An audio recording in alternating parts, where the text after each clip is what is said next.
This lesson looks at examples of molten ionic compounds and how they can be used in electrolysis. Before going any further, you'll need to know what electrolysis is, and you may wish to refer to our lesson, What Happens in Electrolysis. Ionic compounds are formed by the strong electrostatic bonds between positive and negative ions. The oppositely charged ions are locked into a rigid and regular structure, and since the ions are fixed in position and aren't free moving, an ionic solid cannot conduct electricity or undergo electrolysis.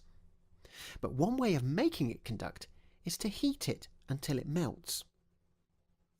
In our examples here, the cations or positive ions are all metals, but it's worth noting that hydrogen can also be a cation in an ionic compound. Well, we're going to look at molten sodium chloride. The ions are a sodium cation and a chloride anion. Sodium ions will be attracted to the negative electrode, the cathode, where they combine with electrons to give sodium atoms. This is a reduction reaction. Each ion gains one electron and sodium metal is produced. At the anode or positive electrode, the chloride ions will each give up an electron and become a neutral chlorine atom. This is an oxidation reaction. The single chlorine atoms then pair up to form chlorine molecules and chlorine gas is produced. Overall, the electrolysis has split the molten sodium chloride into its elements, sodium and chlorine. And this is how sodium and chlorine are produced industrially. The electrodes themselves are usually made from an inert material such as carbon or graphite. This is to ensure that the electrodes aren't involved with the reaction. Another example of electrolysis is with lead bromide, which can actually be done in a laboratory.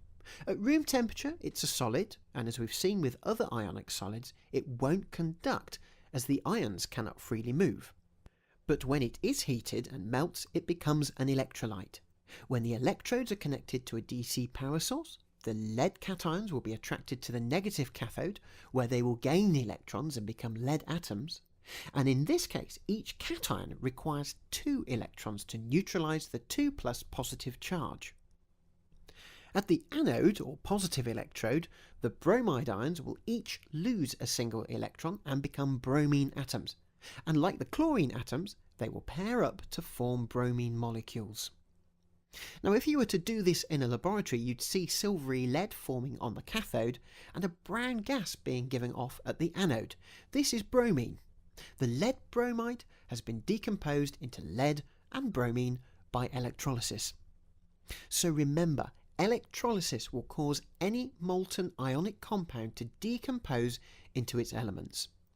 And the process is actually quite useful and is used a lot in industrial processes. One such example is the industrial extraction of aluminium from aluminium oxide, and it's explained in more details in our lesson Aluminium Extraction Using Electrolysis.